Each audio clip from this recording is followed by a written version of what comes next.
Hello and welcome in. Please do not leave your luggage unattended on the station.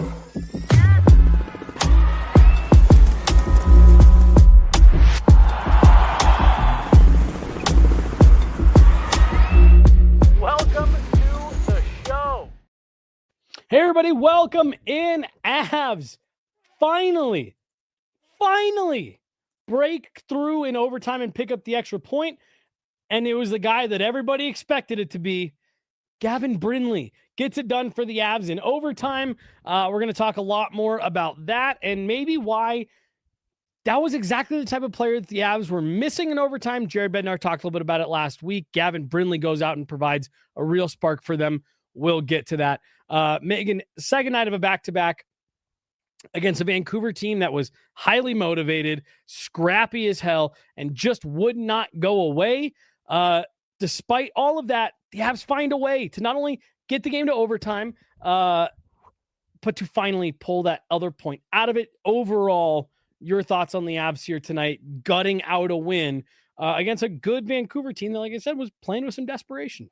Yeah, there was a push from Vancouver first period on. Like, we saw it late in the first period. They persisted into the second. And so Avs, credit to them, jumped early in the third period with the Artturi Lehkonen goal. And you felt there's a little bit of life. You know, they needed to kind of jumpstart after that second period. And what was a little bit challenging is it was an exchange back and forth. That shorthanded goal could have deflated them. Mm-hmm. And instead, I love the resilience so immediately, because I think this is a team that has demonstrated resilience like between periods when there have been breakdowns and bad things, but they don't have the benefit of another period unless it's an OT game. So I like that they stay in that, you know, that final 20 in regulation, even though there is that back and forth exchange.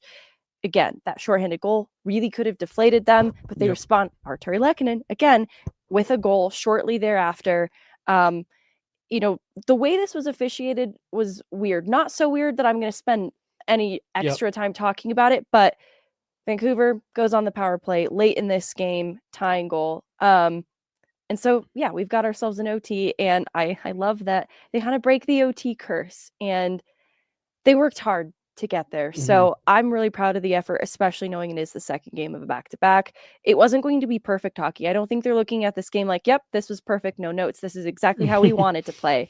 They were able to meet this game where they were at and do just enough to get the win. Well, and I almost do wonder if that is like if Jared Bednar almost looks at that like, hey, no notes because great job just getting it over the finish line. Right. Even though, to your point, there are definitely finer points of this that you want to clean up. I want to go back. I just want to park real quick for the two Artturi Lehkonen goals that we see in the third period.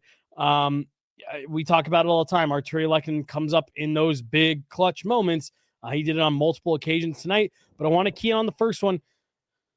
Brent Burns, Megan, not only as advertised, I think better than advertised to this point in the season. 8 points through 16 games so far. Big assist, second night in a row. And it's that classic Brent Burns deception from the blue line, look shot all the way, and then find a guy in the middle of the slot. Can't say enough good things, I don't think, about what Brent Burns has been able to do. But like I said, again, here's Artturi Lehkonen again scoring big goals for the Avalanche. I love this call out for two reasons, and it's both players. Like you mentioned, Brent Burns' body language, head and body to net. Lankinen's body language also fully committed to Burns as the shooting threat there. He really sells it, right? Meanwhile, Artturi Lehkonen has that stick blade perfectly waiting for him in the slot. He is battling with Quinn Hughes, who is aware that this is a possibility to some extent. And so Lehkonen has to actually reach out a little bit from, you know, his original plan to get that redirect because he is battling with Hughes in the slot. So I love the battle from Lehkonen to stick with it in that play, the deception of Burns. You know, those earlier McKinnon goals also relied on some deception between passes from Olofsson, from Nichushkin to Nate, Makar to Nichushkin. So I really like the way that some of these plays came together for them. And then the Artturi Lehkonen goal that helps to kind of neutralize the shorthanded goal later in this game. A really good seam pass from Nate to net just at the bottom of the circle, and Lehkonen's there to clean up a rebound. So again, it's like, it's hard to assert yourself at that part of the ice. When you're going to play at the net front like that, and you're maybe a bit of a smaller guy in Lehkonen, you have to absorb a beating. You have to take a beating on a nightly basis. And that's what I love about Artturi Lehkonen, is he's always willing to go there. And that's how he gets the timely goals. It's that commitment that's present every shift from him. It's you and I have done shows together long enough that like you used to hear me talk so much about JT Compher. You could say what you wanted to about the inconsistency and he disappeared. He always had a knack for those big moments. And it's because exactly what you just talked about. He was a guy who was willing to go to the dirty areas in the same way that Artturi Lehkonen does. Except maybe Lehkonen might even be a little bit better at it somehow. But like again, those guys that seem to, I even go back to, and this is kind of a left turn, Justin Williams, Mr. Game 7, one of those players like, oh my gosh, how is he always fine? It's like, well, he's in the middle of the ice. And he's willing to go to the front of the net. That's why. Brent Burns, we talked about it during the game as we were watching that replay. And again, he does it twice last night, and he fooled all 6 guys on the ice for Edmonton twice last night. And he does it again. Eyes to the net, stick to the net, hips facing the net, shoulders facing the net. Everything about his body language and the reputation of who he is says this puck's coming on net. And then it actually goes about 6 feet to the left of what the goaltender is expecting. And it's just such a dangerous play. And also something key here, just to point out for Lehkonen that you called out, wins that battle. Lehkonen's ready for it.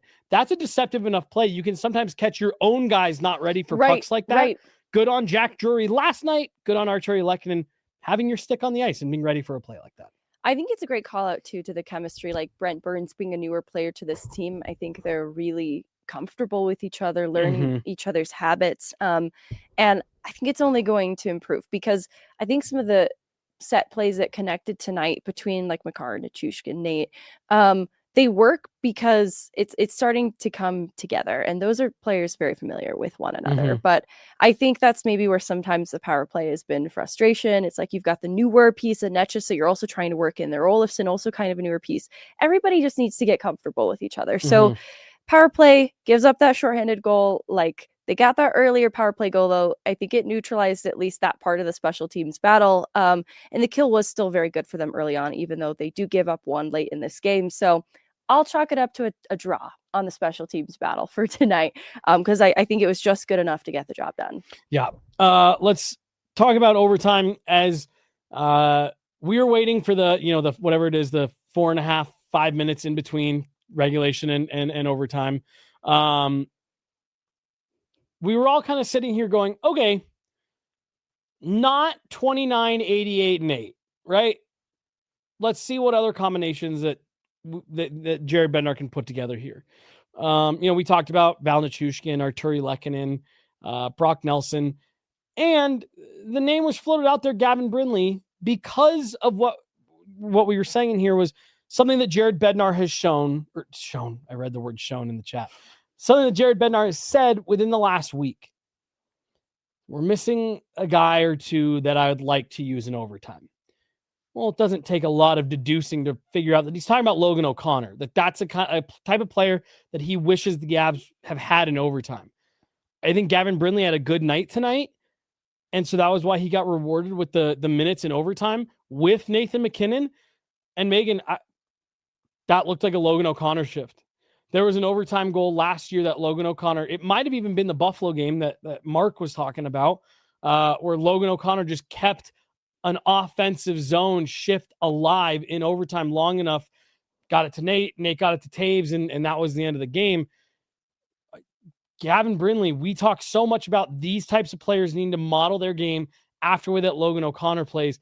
I think that's what Gavin Brindley is doing. I think that's what he did here tonight. And because of that, he was able to give the Avs the spark in overtime. And hey, puts a puck on net, follows it there, wins a battle. Be shocked how often your skill has a chance to shine through. That earlier play that draws the penalty, he forces Tom Willander to defend and forces him to take him down in pursuit of that puck by skating inside of him and stepping in front of him. And it's a really difficult play for Willander to defend against, but it's because Brindley makes it so. And he's such a dynamic skater. And so what I like is I'd also probably need to have my hips done if I played like a Tasmanian devil every night. And that's Logan O'Connor's skating style, right? He's got so much speed. Brindley has speed, but he's dynamic in other ways. And that's, I think, what's shown in that play that draws the penalty, right? So it makes so much sense, though. What you're getting in either an O'Connor or a Brindley in OT is a player who can skate. And that's what helps them to gain that zone. I believe it's a pass entry because Brindley has the speed to make that possible, get that initial shot off, and then collect his own rebound. It's the speed that allows that to work. And I love Brindley's jump. He has a lot of energy. He's a spark plug. Obviously, at this level, he's figuring out like he can get to the dangerous areas through traffic, no problem. But they're dangerous for a reason, right? So really, like if that's my biggest criticism then that I'm walking away from, this is a fun problem to have. He's a fun player to watch. And I'm so glad because Jared Bednar doesn't typically trust the young players, but Brindley has earned it. That's the difference. He papers over the fact that he's young because of everything he does away from the puck, that attention to detail in his own end on a nightly basis, and his commitment. It's not so different from how we talk about Artturi Lehkonen. I've drawn distant player comparisons because I think that the ceiling for Brindley could be akin to an Artturi Lehkonen, and it's fun to see them have such an impact on this game. It makes a lot of sense to me, and it's easy for me to start drawing those parallels. Well, and to draw one more, keep it going, to tie one more red string to your wall. He's out there in overtime with Nathan MacKinnon. A player that Artturi Lehkonen plays extremely well with because he's willing to do a lot of the things that you just mentioned. As you and I have continued to talk about this here, I love Brindley going to those parts of the ice. Got to continue to keep that head up. Don't let yourself get knocked out of a game here, like we've seen a couple times this season. But if he continues to do those things, not only is he going to continue to earn more trust, he's kind of been the one that we've pretty easily said, partially because of his contract status, Megan, that is the other thing to keep in mind here. But that when Logan O'Connor comes back, he's been kind of one of the ones that we've been able to say, like, yeah, he'll probably go back to Loveland once OC is ready. He is making it really, really hard to say that that's what's going to happen going forward. And you can tell the team is really, I don't want to say rallying around him, but when was the last time they had a young player like this that was able to have this kind of an impact on the lineup? Like it's just Alex Newhook. Well, and I was going to say this isn't a shot at Newhook, but Byram? He didn't quite have the same trust. Right. I think he was beloved and he did work hard, but his identity as a player was harder. He had to build in those parts of his game that Brindley already had in his that endeared him to Jared Bednar so quickly. That was the work to be done for Newhook. That was a little bit hard for him. That's why they had him playing on a line with Logan O'Connor, especially kind of near his end of his time here. So anyways, I think Newhook's the most recent young player, but there's a reason those experiences have been different. Yeah. And I do just want to say this. I want to preface people right now. There is still a chance that this is a player that at least sees some American Hockey League time. And I just think even if he continues to play well, because he's waiver exempt, Megan, I still think that's a possibility. But I think if it happens, it'll be from the standpoint of like, we've just got a lot of guys right now and we want to make sure you're getting all the minutes you can eat. And so I still just think that it might be a small possibility, but if he continues to do this, I just don't know how you justify it at a certain point. Earlier in the year, I talked about how even what Brindley did to start justified future planning. Like, I don't know what his spot is on this team this year, but come next year, they should be future planning around him being a permanent fixture.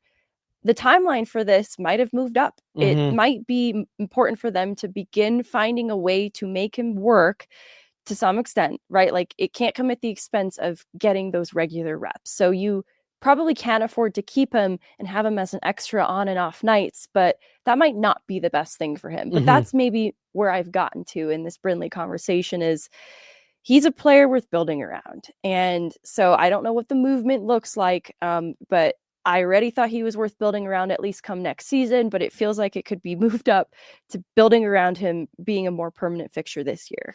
Yeah. And so, yeah, I just think that'll be something to continue to keep an eye on. And again, his waiver exempt status, you can't overlook as well, that's something they've got with him. They don't have a lot of these other guys. Jared likes to say, okay, go do what you've been doing in the American League. Show me you can do it consistently. And then it happens. Yep. And it's tough because he's doing a great job at the NHL level too.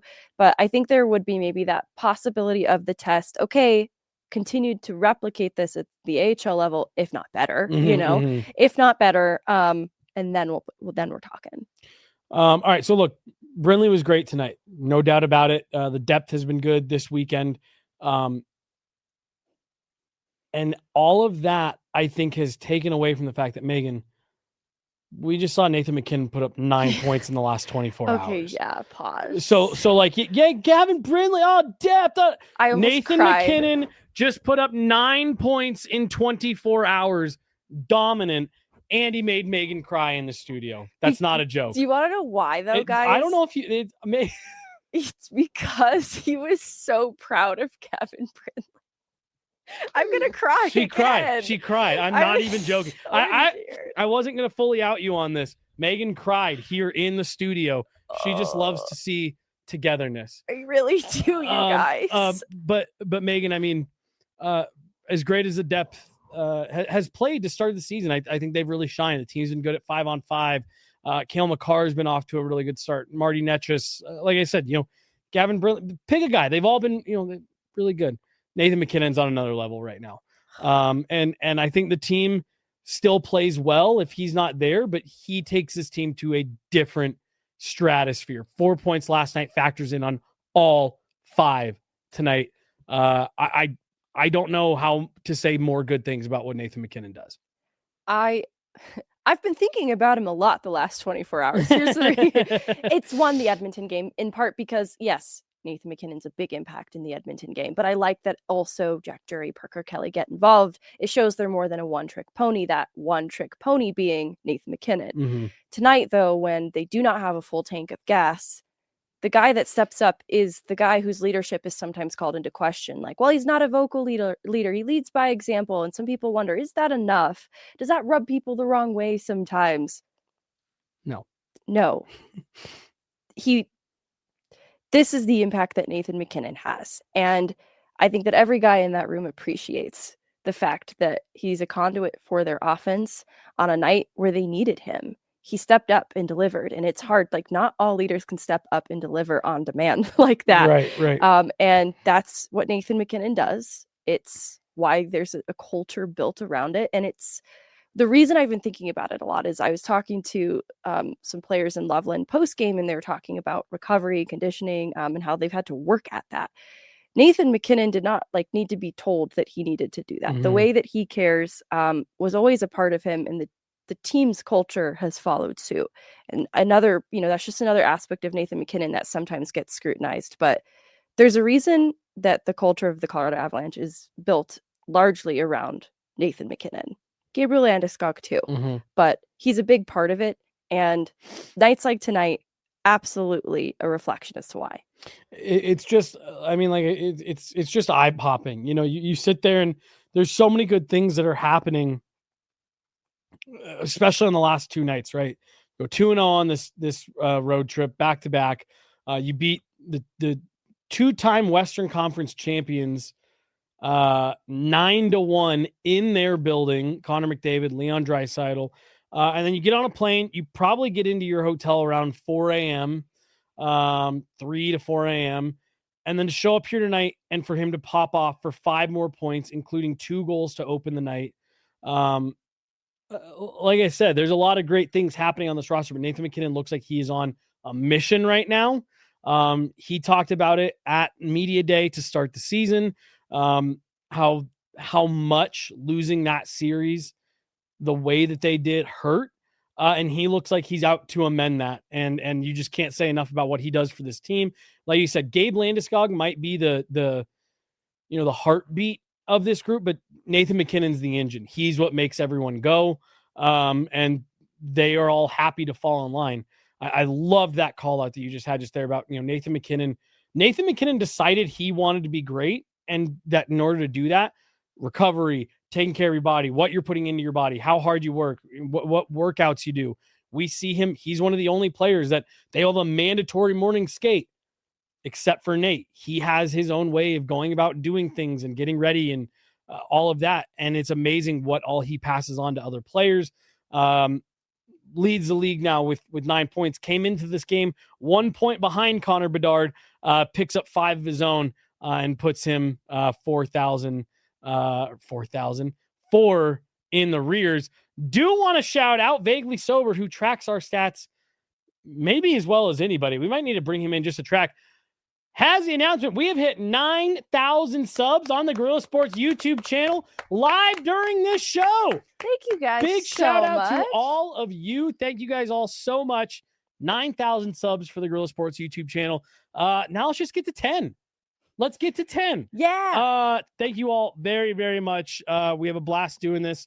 And hey, I'm just going to be fully honest here. There's been so much going on to start these seasons. Here we've had people coming and people going and all kinds of stuff. So we're going to really get, into our groove here. And I'm just really excited for how much season we still have ahead of us. But thank you all so much for all your support. 9,000. Big shout out to all of you. Couple more things I want to talk about real quick before we jump out of here for tonight, Megan. 11:06 p.m. It's already getting late. Let's just put a bow on the Mackenzie Blackwood conversation. Ends up giving up 4. I liked his night. I didn't have much of an issue with any of them, maybe except for the shorthanded goal that the Canucks scored in the third period. But even that one, if you look at a couple of the replays, looks like it maybe hit a stick on the way. That was one that in real time I said maybe he wants back. But overall, really liked Mackenzie Blackwood tonight. Yeah, you can tell a difference where goaltending either got you the game or cost you the game. There's something that exists in between too, where it's just good enough. And good enough still matters when you do have a Vancouver team applying a pretty big push. They control possession through a lot of this game, outshoot the Avs through different parts of it as well. And the high danger chances favored Vancouver for a good part of this. So it tested Mackenzie Blackwood, who's only now gotten his second start of the season. And he's easing his way back in. You can't replicate game action in practice. So for a goalie in particular, these reps are important. He's handled both tasks, I think, again, good in the San Jose game, not great, just fine. This game, though, I think was more solidly good, but with like an exclamation point at the end. Good. That expected goals against like Jeb Bush's presidential campaign is still, positive. Like for him coming away with actual goals against, expected goals against, is still positive for Mackenzie Blackwood. And I don't even live and die by just that stat. That's good enough for me. Yeah, no, I'm with you for sure. I do want to point out we had a question in the chat talking about, can Bardakov be sent down? Why are we talking about Brindley? Yes, Bardakov could be reassigned, however, not waiver exempt. And Zakhar Bardakov does have a KHL out clause in his contract, Megan, meaning at any time, if he gets a KHL contract offer, he can opt out of his deal with the Avs and head back to Russia. Typically, those types of provisions are put in contracts for players that are coming over when it's a bit of an agreement between the player, the agent, and the team saying, hey, this guy's coming over to North America to play in the NHL. Doesn't have a ton of interest in spending a lot of time in the American Hockey League. If we're coming to North America, it's to play in the NHL. So it's just something that you have to navigate a little bit. But yes, of course, it is possible, but he would have to go through waivers, and you would have the possibility that him and his agent could go get a contract in the KHL and head back over there. Just wanted to make sure we cleared that up because I saw that question come through in the chat. Last thing here that I want to touch on, then we can get to any final thoughts, Megan. 16 games played. The Avs are 10-1-5, 25 points, 781 points percentage. You know who's in second real quick? The Ducks. Can you believe that? I can't believe that. They're so resilient. So resilient. I'm so proud of them. I had a Utah moment where I was like, I believe in you every year and you make me sad. And so I couldn't get high on the Ducks this year, but you don't have to convince me to get high on the Ducks. Like, hey, I've just been trying to protect myself from pain. That's what I had to do this year with Utah. I was like, yeah, I'm not picking you to make the playoffs. I've been hurt too many times. And too many times in a row. They're doing good. They look good. Both those teams. So you should get your hopes up for both, actually. 10-1-5, 25 points, 781 points percentage. Wow. What a difference a year can make in terms of how you feel at this point versus last year. A lot of season left, but Megan, you have to be really happy with what the Avs have done so far. Yeah, especially the depth conversation. Like, Jokiviranta and O'Connor are not in this lineup. Bardakov, Brindley, they're stepping up. Parker Kelly, huge, stepping up. And I still don't think we've seen the best that the third line has to offer. So it's been fun to see some of the support that Nathan MacKinnon is getting to start this year, because sometimes it does feel like the Nathan MacKinnon show driving a lot of the offense. They're getting at least some depth contributions. I got a really funny text from Evan. I'll show you. Aww. I'll show you when we're done. Okay. Now sorry. Jesse's crying. Sorry, yeah. I think that's gonna do it, Megan. We are back at it tomorrow for another pod, 1:30 normal time. No practice for the Avs tomorrow. They're full off day tomorrow till they get back on Tuesday, till they get back on the ice on Tuesday. I think the Avs are feeling good right now. Take a day tomorrow to rest. Enjoy the fact that you picked up 2 wins and put up 14 goals in the process. But I think the theme for them has been right back to work. And I imagine that's what we'll see from them on Tuesday. Yeah, against the Ducks. Against the Ducks. 2 of the hottest teams in the league. 2 of the league's like we best. predicted. She's Meghan Angley. I'm Jesse Montano. We got Ashley. We got Mark behind the glass. Big shout out to both of them.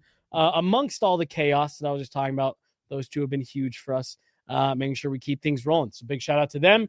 Megan, Jesse, we will talk to you guys tomorrow. Have a good one. Avs take it 5-4 in overtime. Talk to you guys tomorrow. Have a good one. Bye. Bye.